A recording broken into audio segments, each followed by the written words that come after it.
আমি যতবার বিপদে পড়েছি, আমল করেছি, আল্লাহ এর ফলাফল আমাকে হাতে হাতে দিয়েছেন। এই পর্যন্ত সারা পৃথিবী থেকে 10 লক্ষের উপরে এই আমল করে যারা আমার কাছে ফোন করে।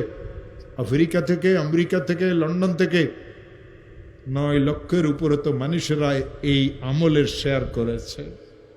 হযরত মুজাদ্দিদ রহমতুল্লাহ আলাইহি তার কিতাবে লিখেছেন, কোনো মুসলমান যদি বিপদে পড়ে, কোনো মুসলমানের মেয়েটার যদি বিবাহ না হয়, কোনো মুসলমান যদি অনেক ঋণগ্রস্ত হয়, কোনো মুসলমান যদি দুশ্মনের দ্বারা আক্রান্ত হয়, কোনো মুসলমান যদি মিথ্যা মামলা মোকদ্দমাতে ফাঁসিয়ে থাকে, কোনো মুসলমানের মেয়েটার যদি তালাক হয়ে যায়, কোনো মুসলমান যদি কঠিন কোনো অসুস্থতাতে পড়ে, কোনো মুসলমান যদি এমন কোনো বিপদে পড়ে যে বিপদ থেকে উদ্ধারের কোনো রাস্তা নেই, ওই মুসলমান যদি আমলটা করে, 499 প্রথমে 100 বার দরুদ শরীফ পড়বে।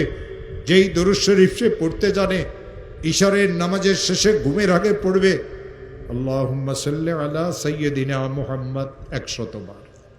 499 বার পড়বে লা হাওলা ওয়ালা কুওয়াতা ইল্লা বিল্লাহ। একবার পড়বে লা হাওলা ওয়ালা কুওয়াতা ইল্লা বিল্লাহিল আলিয়্যিল আযীম। 100 বার দরুদ শরীফ পড়বে, হাত পাতিয়ে বলবে, মাওলা আমি অনেক গরিব মানুষ, মেয়েটার তালাক হয়ে গেছে, মেয়েদের বিবাহ শাদীও হয় না, ঋণগ্রস্ত হয়ে গেছি, ব্যবসাটা অচল হয়ে গেছে, মিথ্যা মামলা মোকদ্দমাতে ফাঁসিয়ে গেছে। যত কঠিন বিপদে হোক না কেন, যত কঠিন বিপদে পড়ুক না কেন, আমার মওলা বলেন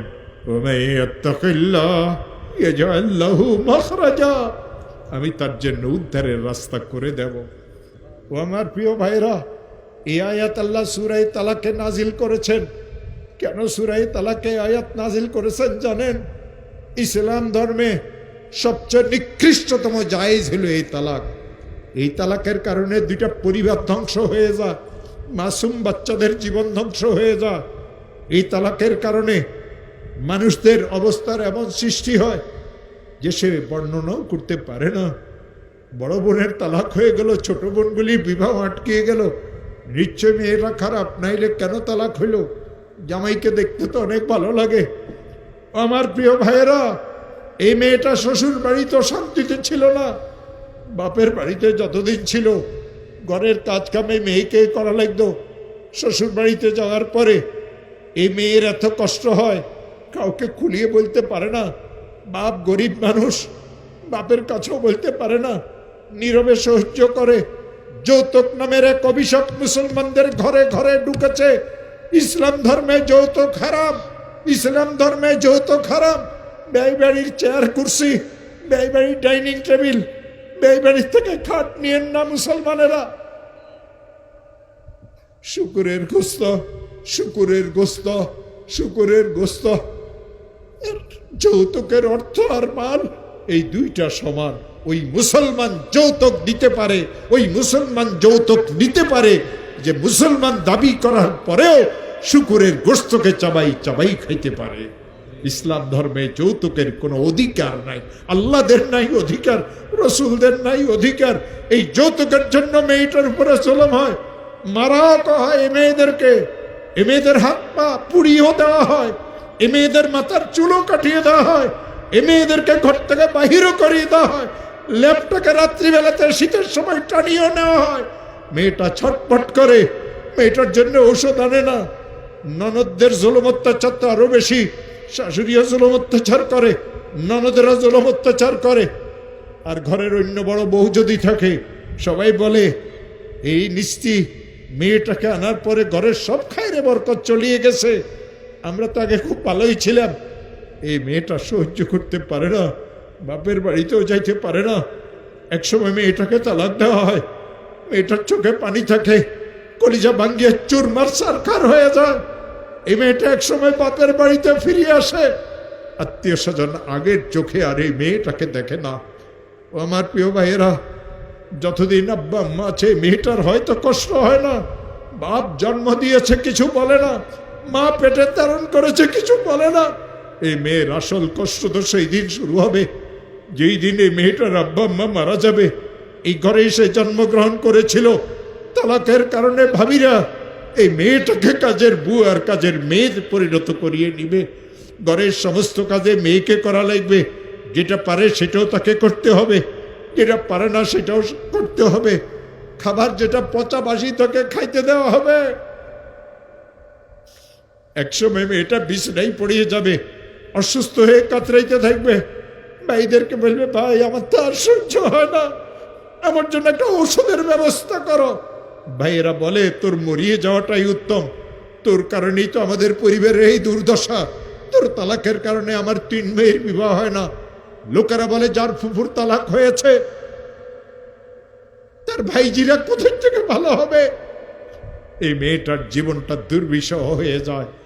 কাঁদতে কাঁদতে একসময় এই মেয়েটা কবরে পৌঁছিয়ে যায়। এই সব জুলুম আর অত্যাচার, এইসব অন্যায় আর অপরাধ ওই যৌতুকের প্রথার কারণে। ও আমার প্রিয় ভাইয়েরা, এই মেয়ের থেকে দুঃখিনী আর পৃথিবীতে কেউ নাই। মাওলাই করিম এই দুঃখিনী মেয়েটাকে সান্ত্বনা দেওয়ার জন্য এই সূরা তালাকে আয়াত নাজিল করেছেন। তুই আমাকে ভয় কর, তা কই আর পরেজগারি ইখতিয়ার কর।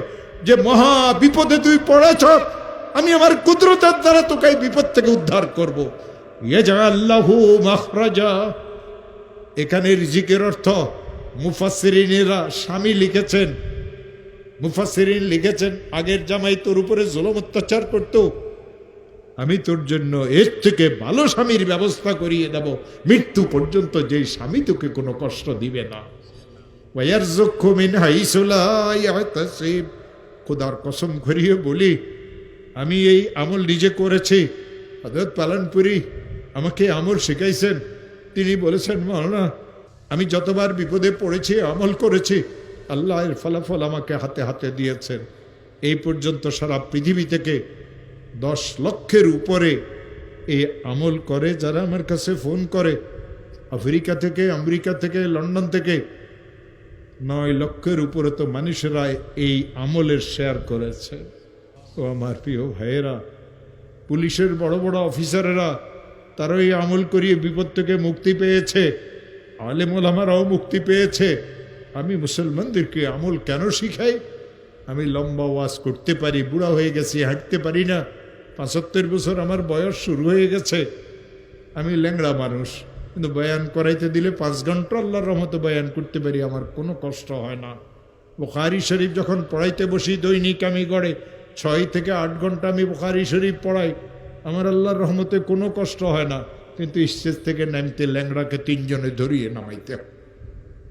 ও আমার প্রিয় ভাইয়েরা, হযরতে মুজাদ্দিদ আল-ফিসানি রহমতুল্লাহ আলাইহি যে আমল শিখিয়ে দিয়েছেন, এই আমল মুসলমানেরা শিখবেন, পারিবারিক পেরেশানি থেকে বাঁচবেন, অহেতুক কোনো বিপদে আপনি পড়বেন না, আল্লাহর ওয়াদা।